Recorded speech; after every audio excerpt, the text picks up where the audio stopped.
In fact, by the end of the war, it is estimated that 5 Russian tanks were destroyed for every German tank.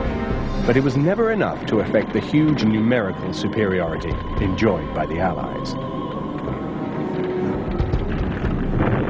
Even on the Western Front, 4 Allied tanks were being destroyed for every German machine lost.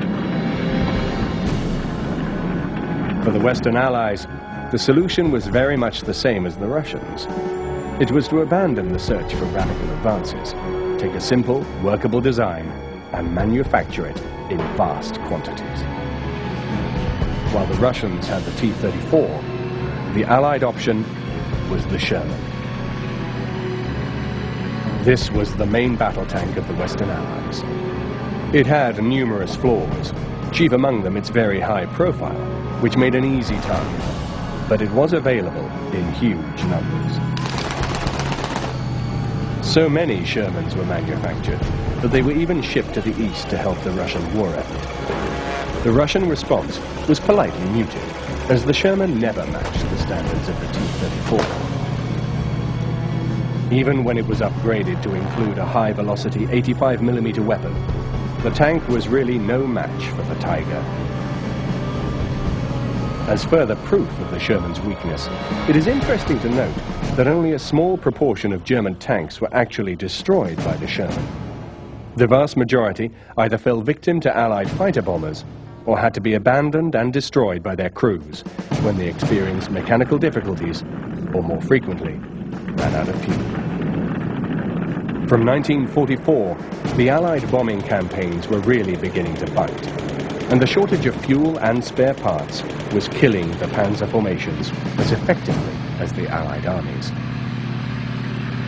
One thing the panzer divisions did have on their side was experience, and before they were swept away, the small groups of Tigers performed heroically. One man will always be associated with the Tiger. He was Michael Wittmann of the 1st SS Panzer Division. Wittmann was responsible for a huge number of Allied tank kills. By June 1944, Wittmann and his Tiger had been responsible for more than 130 Russian tanks when he was transferred to the Western Front.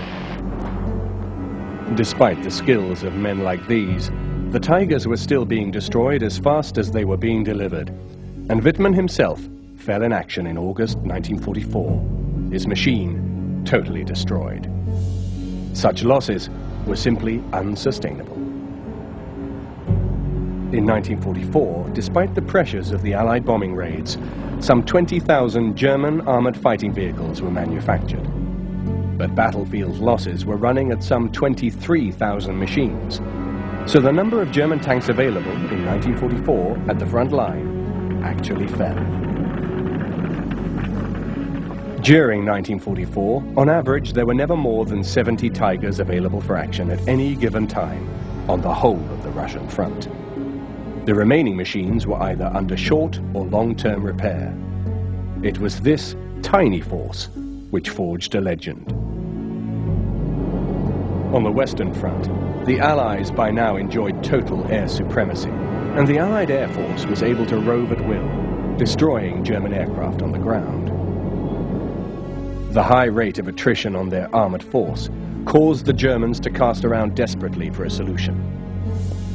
One successful expedient was to dispose with the turret of the new Panther tanks to produce turretless vehicles with less flexibility, but with heavier firepower.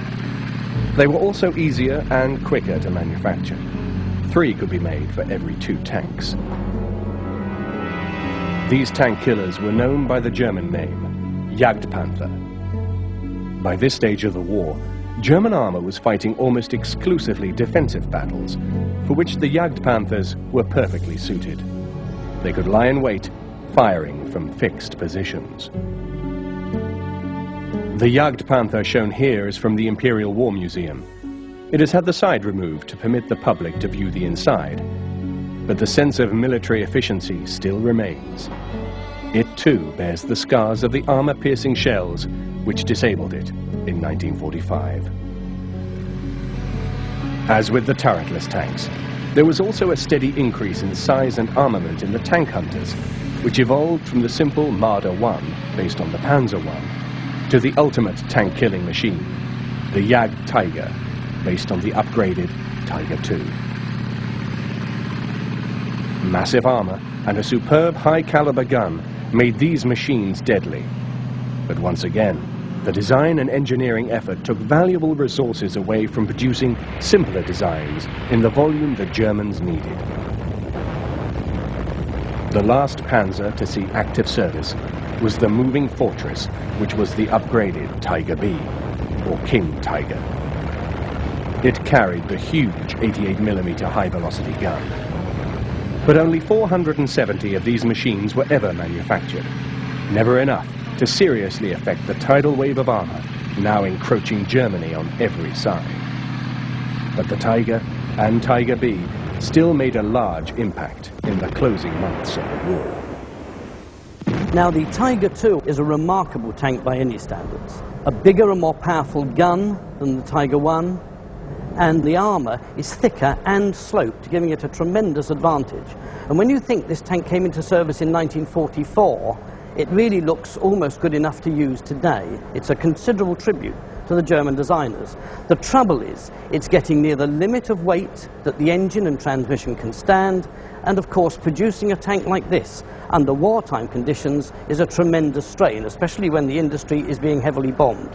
Therefore, although you could say that in terms of gun power and armour it way outclasses tanks such as the T-34, it was never available in enough numbers, and it certainly wasn't easy to ship around the country in a hurry to get to trouble spots, and in that sense has to be regarded as a failure in terms of tank design. The Tiger B was the largest practical tank to see action in the Panzer divisions. Already its huge size was giving enormous difficulty in negotiating narrow roads and moving across bridges, few of which could carry its huge weight. It also needed huge stocks of the vital fuel supplies, which Germany could no longer provide. But in 1945, when the war ended, Germany was developing the super-heavy Panzer VII, a huge metal monster, massively armored and sporting a huge main gun. In an untypically humorous moment, this machine, designed to lead the Nazi war machine, was given the jokey nickname, the Mouse. The Mouse was never to see action, and only 4 prototypes were built. But it seemed that the crazed minds of the Third Reich would never give up the quest to be the best and the biggest, whatever the cost. But as the humble T-34 had proved, in evolution, sometimes quantity matters as much as quality.